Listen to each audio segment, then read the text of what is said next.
दोन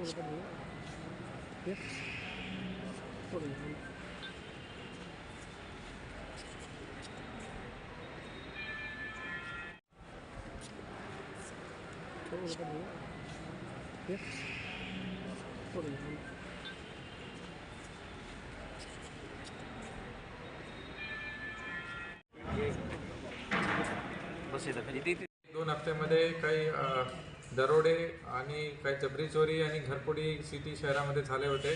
त्या अनुषंगाने आम्ही LCB टीम आणि नाईट गस्त पूर्ण टीमला आम्ही अलर्ट केले होते. नाईटला आम्ही जास्त टीम लावून हायवे पेट्रोलिंग आणि इकडं शहरामध्ये पूर्ण पेट्रोलिंग पण आम्ही गस्त लावले होते, जेणेकरून हे जे क्रिमिनल्स आहे त्यांना एक प्रिव्हेंटिव्ह होईल. आणि सेकंड आम्ही डिटेक्शनसाठी स्पेशल टीम LCB टीममध्ये केले होते आणि पोलीस टीमला पण होते. LCB टीमला काल सक्सेस भेटलेले आहे. एक जबरी चोरी आणि दरोड्याचे गुन्हे ओपन झालेले आहे. 2 आरोपी आज आम्ही ताब्यामध्ये घेतलेले. काही CCTV फुटेज व्हायरल झाले होते आणि काही व्हॉट्सॲप ग्रुप आणि सोशल मीडियामध्ये पण व्हायरल झाले होते.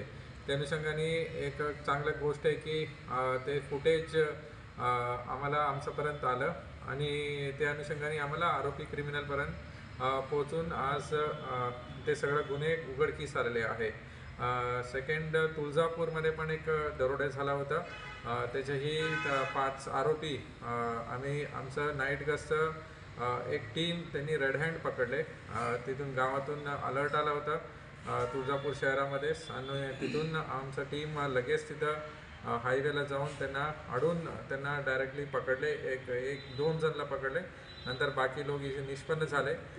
एकंदरीत जे सोशल मीडियामध्ये चालू होतं की थोडं वातावरण थोडं क्रिमिनल्स रात्री फिरतात आणि पोलिसांचं गस्त नसते, तर ते सगळं आम्ही दुरुस्त करून व्यवस्थित पेट्रोलिंग आणि एक सेकंड चांगलं गोष्ट आहे की पूर्ण शहरामध्ये आमचं CCTV आता कव्हरेज झालं आहे.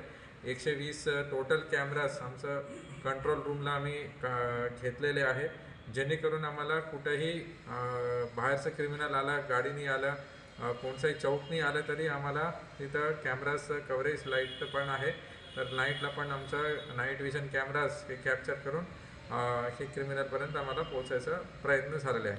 शहरात ज्या चोऱ्या झाल्या त्या आणि आज जे आरोपी पकडलेत त्यांचा काही संबंध आढळून आलेला आहे का? हो, ते सांगतो की जे जबरी चोरी झालं होतं, 2 पारधी लोक होते, आणखी 2 लोक निष्पन्न झाले आहे. तर हे सराईत क्रिमिनल्स आहे, ते आमच्या रेकॉर्डवरचे क्रिमिनल्स आहे. त्यांच्यावरती ऑलरेडी बरेचसे गुन्हे आहे. तर हे सगळं केसेस उघडकीस आणतील. शहरामध्ये वृद्धांना महिलांना लुटमार करून पूर्ण प्रकार घडलेला आहे, चालू आहे, सर्रास चालू आहे.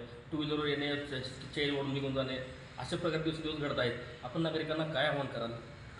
नागरिकांना आम्ही आव्हान हेच करतो की नाईटला आमचं पोलीस टीम असते. काही ठिकाणी ग्रामीण भागात पण असं केसेस झाले आहे आणि आम्ही ते सगळं ग्रामपंचायतला अपील केले होते. त्यांनी पण CCTV बसवले आहे. घाबरायचं काही कारण नाही आहे. CCTVमुळे आम्हाला एक एव्हिडन्स भेटते, बट त्याचं एक अदर साईड आहे की ते CCTV फुटेज पब्लिकला पण भेटते आणि कधी भीती निर्माण होते. भीतीचं काही कारण नाही आहे. सगळं पोलीस डिपार्टमेंट सक्षम आहे आणि हे प्रिव्हेंटिव्ह प्लस आमचं डिटेक्शन, हे सगळं क्रिमिनल पकडल्यानंतर हे नक्की हे सगळं चोरीमध्ये थांबतील. सगळ्या नागरिकांना आव्हान आहे की कुठेही काही अडून आलं तर आमचा डायल 112ला फोन करा, आमचं कंट्रोल रूमला फोन करा, आमचं टीम तात्काळ तुमच्याकडे येतील. हे जे 2 आरोपी पकडलेले आहेत ते मूळचे रहिवासी इतर ठिकाणचे आहेत, पण सध्या ते शहरातच राहत होते. तिथल्या ज्या ठिकाणी राहत होते त्या घरमालकांनी पोलीस स्टेशनला कळवलं नाही किंवा इतर जे घरमालक आहेत एखादा नवीन भाडेकरू आल्यानंतर कळवत नाहीत. अशा प्रकारामुळं घटना घडू शकतात का किंवा पोलीस प्रशासन त्याला काय कसं आवाहन करणार आहे घरमालकांना? हे तुमच्या माध्यमातून सगळ्यांना आवाहन करायचं की आम्ही काही पब्लिश करणार आहे, क्रिमिनलचं डेटा पब्लिश करणार आहे आमच्या वेबसाईटमध्ये. तर ते बघून तुम्ही त्यांचं बॅकग्राऊंड कधी तुम्ही रेंटवरती देत असणार तर ते आमचं कॅरेक्टर व्हेरिफिकेशन करून घ्या, असं मी विनंती करतो. आणि कुठेही तुम्हाला संशयित आलं की हे क्रिमिनल आहे काय आहे, आमचं DSP मार्फत व्हेरीफायिफिकेशन करू आणि त्यांचं तुम्ही त्यांना घर भाड्याने द्या असं मी आवाहन करतो. हे सराईत गुन्हेगार आहेत का? हो, रेकॉर्डवरती आहे, सराईत गुन्हेगार आहे. किती मुद्दे माल सापडला सर?